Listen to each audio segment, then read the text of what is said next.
Next on the call, we've got Mr. Josh Lockhart.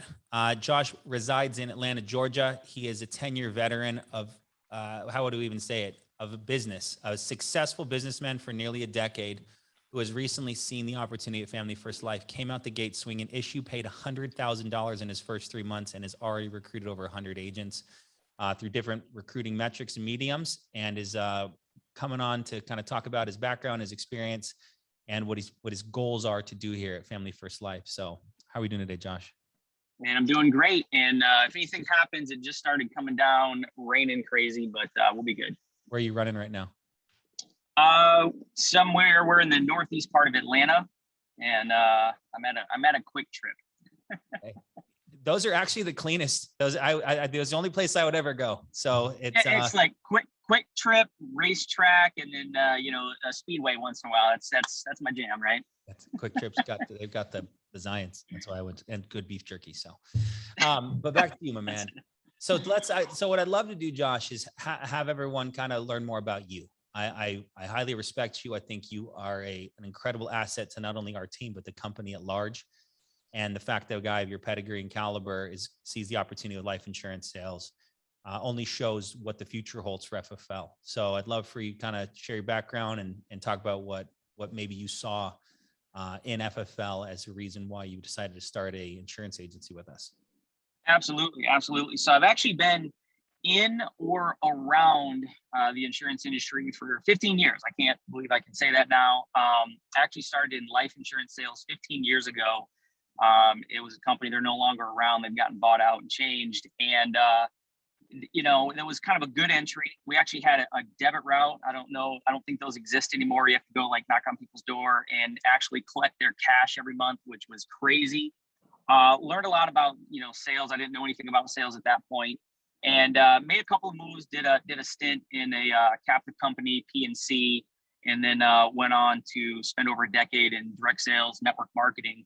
And, I feel like I've done it all. I've cold called, I've literally sold insurance out of the phone book. I've went business to business. I've knocked on doors. I've, licked stamps and send out mailers. I've called, leads of all sorts, work from home, recruit network marketing leads. And I've done all this stuff. And,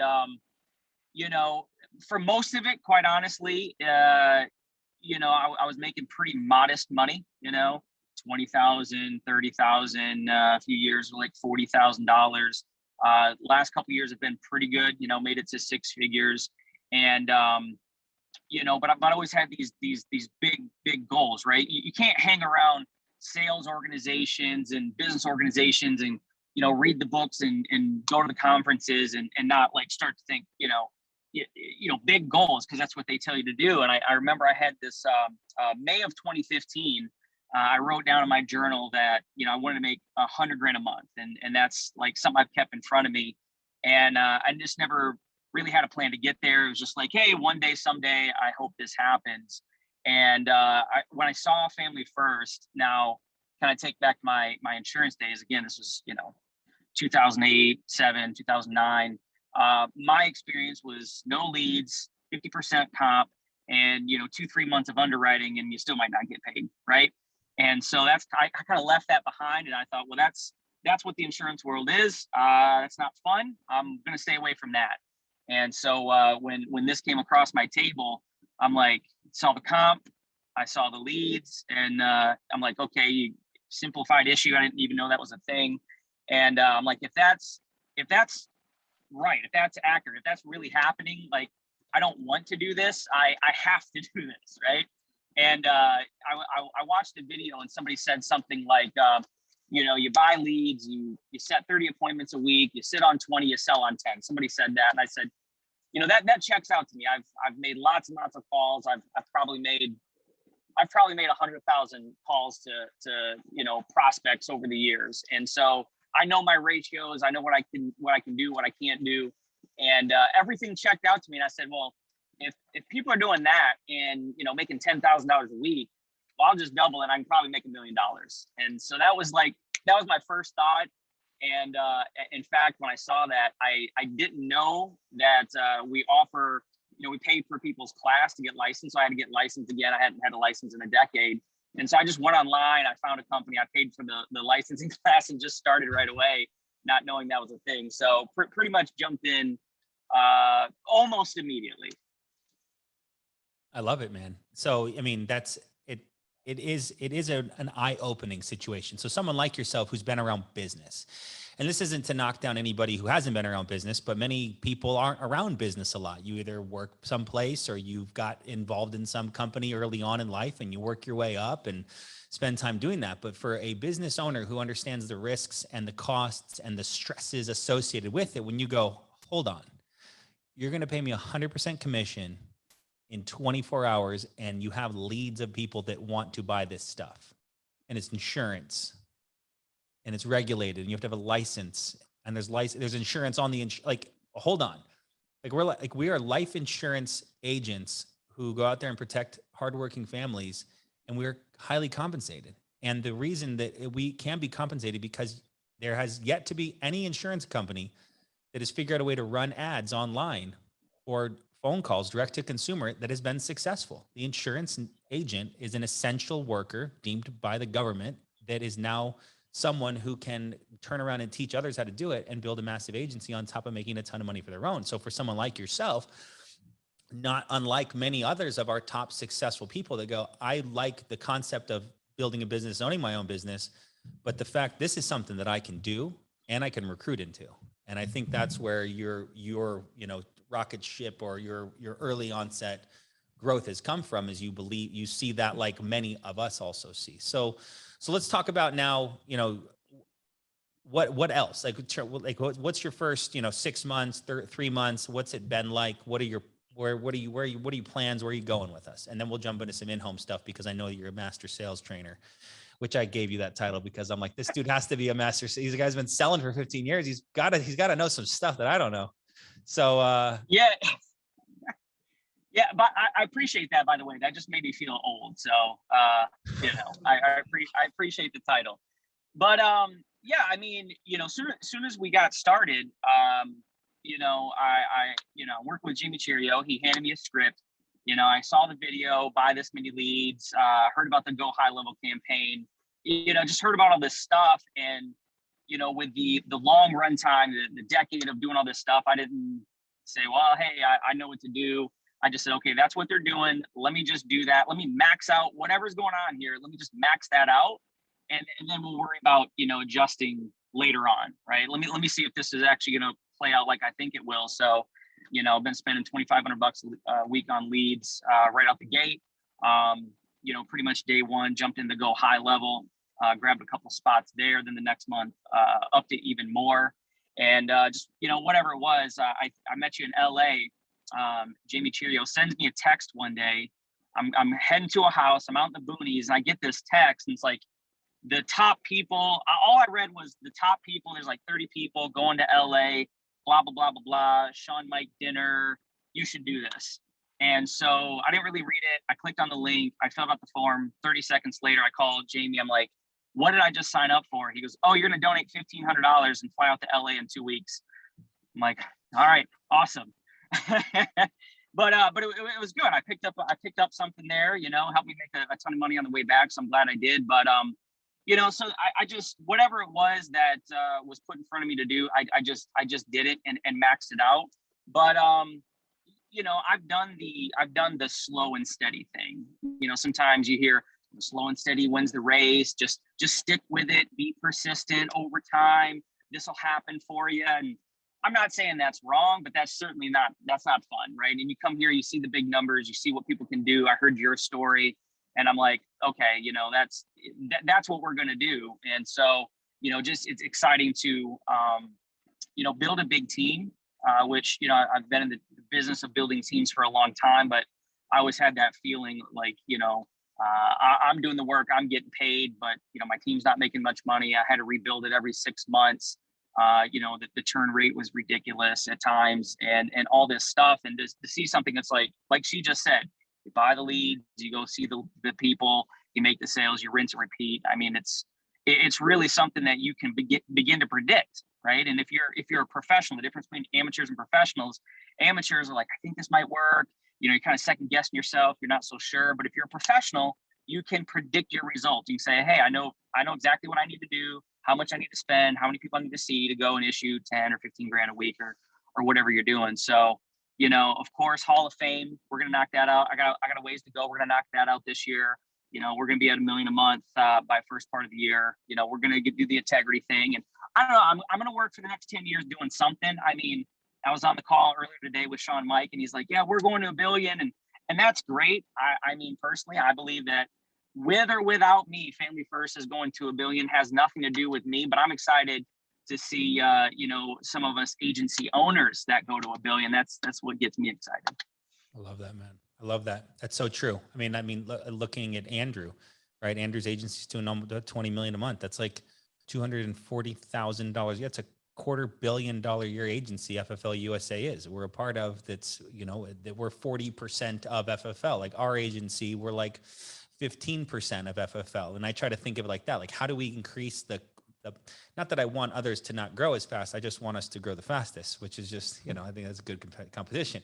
But you think about that, like what percentage am I of this bigger entity and how much can I continue to contribute to the overall growth? And I think that's really where FFL is such a remarkable entity, is that there's so much gratitude to the opportunity that exists, that we live all in this world where we just try to share and help grow everybody, because it's like we're all making more money than we ever could have possibly imagined. Last thing I want to do is just not help out my fellow man. Like it's almost, God strike me dead right now if I don't help out someone today, because that's what we do here. We help out others and we put others in a great position. So, but let's do this. So you have submitted 10 to 20K, like more than half the weeks you've been here. And your issue paid over 100,000 in 3 months. I mean, how to sell insurance, people. I'd love it if you talk about whatever you feel is the best, some of the best sales assets you have. So as we send this group of agents and the 60 new writing agents that we launched this week alone, 60 new people, what are some sales advice that you can give to them on structure, closing lengths, whatever you feel is the most pertinent and appropriate to kind of share that from your background, Josh? Absolutely. So first, I just want to say that the leads are that good.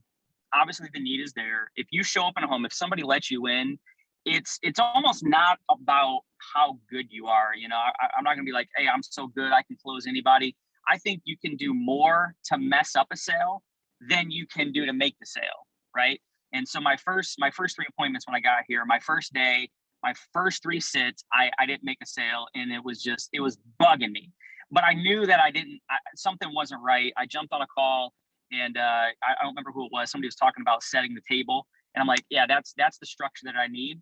But I'll back it up even further. My first company, they're out of 600 people sales force. There was one guy that was making 6 figures. Everybody wasn't making 6 figures, so it was kind of a rough deal. But I remember I worked for this agency manager, super, super good guy. And he taught me 2 lessons, just in sales in general.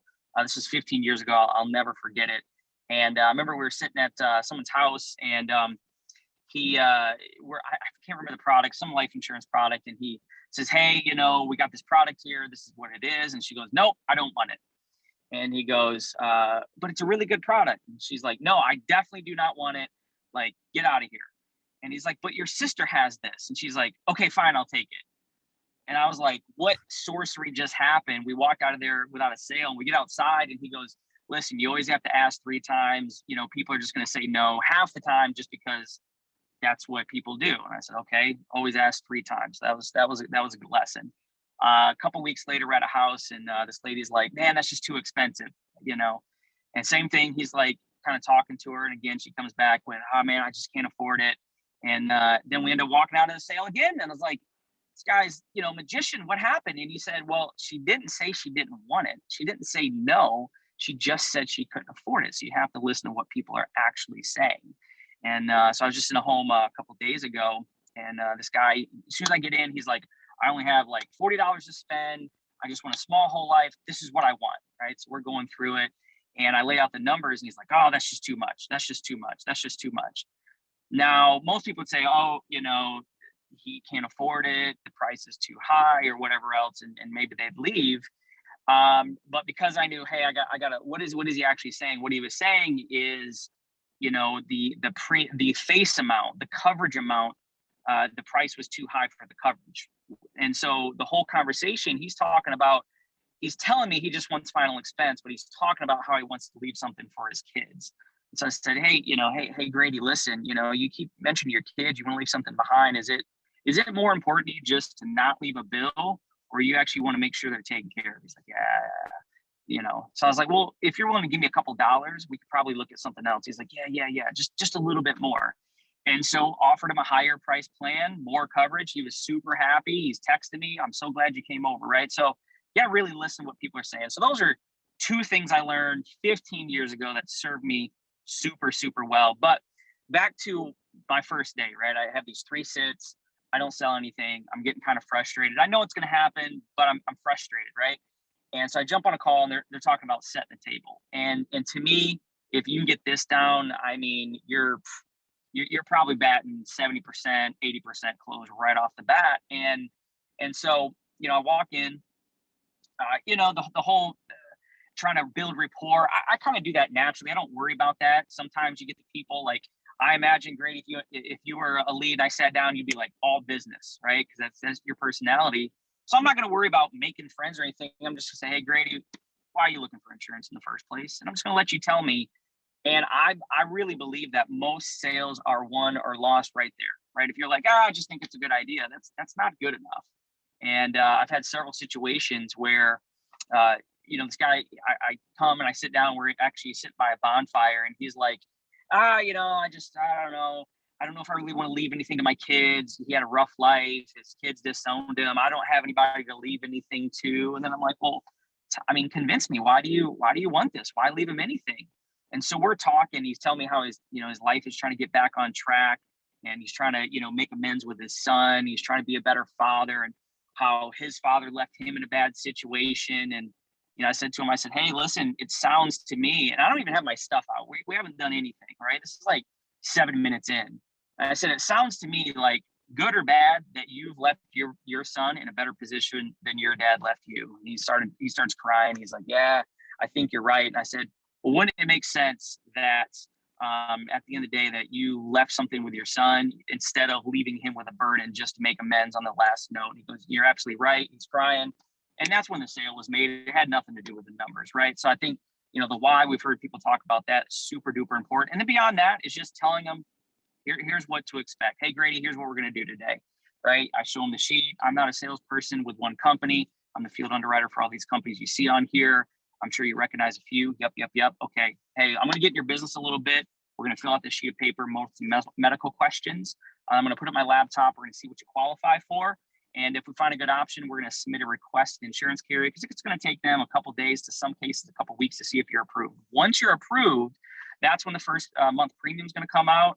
You have a 30-day free look according to the state, right? So if you say, hey, I want more insurance, less insurance, or change my mind completely, you can do whatever you want. Now, I will tell you, when we submit the request, I'll need 2 things from you: your ID, your driver's license, and a bank account on file, right? So sound good to you?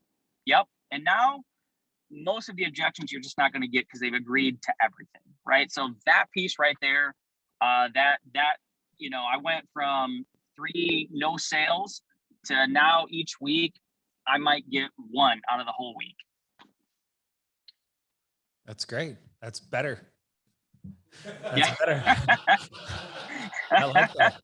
A lot of it's self-perspective too. And it's you also being professional and deciding that I'm going to go seek advice, seek counsel, I'm going to review trainings. I'm going to put myself in a position where I can evaluate what I'm doing, what I'm not doing. I mean, this is a different beast, right? This is a different animal. And it's not as though it's something that can't be tamed or conquered or ridden. It's something that needs to just be learned. And as you learn how to set the table, and you learn to be strong in the home, and you learn to be the director of these people's financial, situation for as far as life insurance goes, it's a lot of responsibility, but 2, it puts you in a very powerful position because they trust you, and you go in there with confidence. And that's a big thing in good salesmanship, if you will, is being confident. Can I trust this person? Can I give you my social and my bank information, my driver's license, and all these personal things that were sold all over the news each and every day, that fraud and all these scary things, LifeLock and Rely Shield and all these things that exist to protect you against giving strangers your personal information.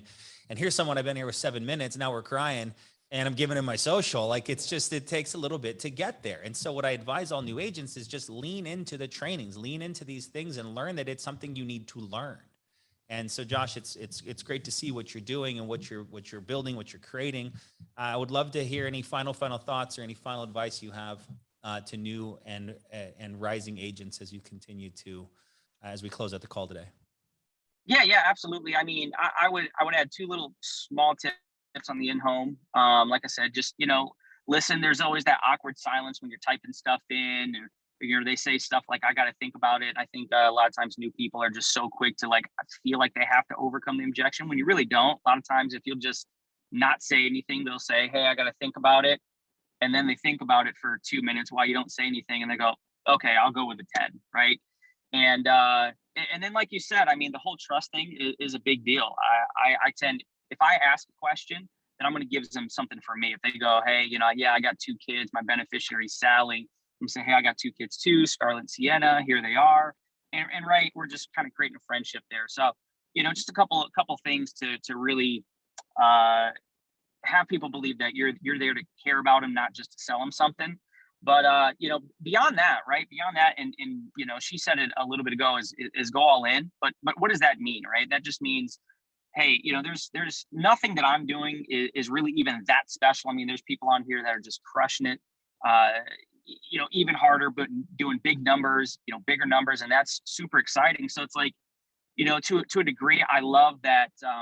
What I've seen here, the field and corporate with Family First is super in alignment, right? Obviously, this operation is run from people that are in the field, they're entrepreneurs, right?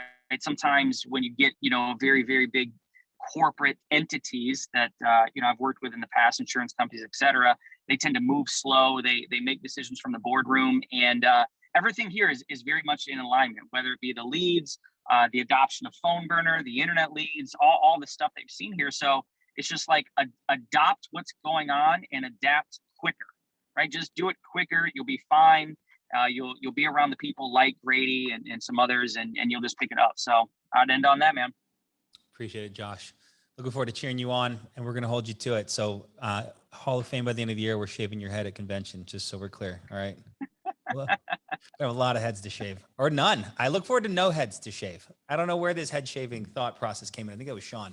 He likes to shave heads, but Josh, I'm cheering you on, man. $1 million a month by the first year. There's no doubt you're not going to do it. You've got a tremendous group of people that you're working with, and the opportunity's here. It's here. It's now. It's present. Leads better than ever. Opportunity better than ever. And let's just continue to grow. Josh, appreciate you. Appreciate everyone. Let's make it a great dial day, and we'll talk to you all soon. Now, bye for now.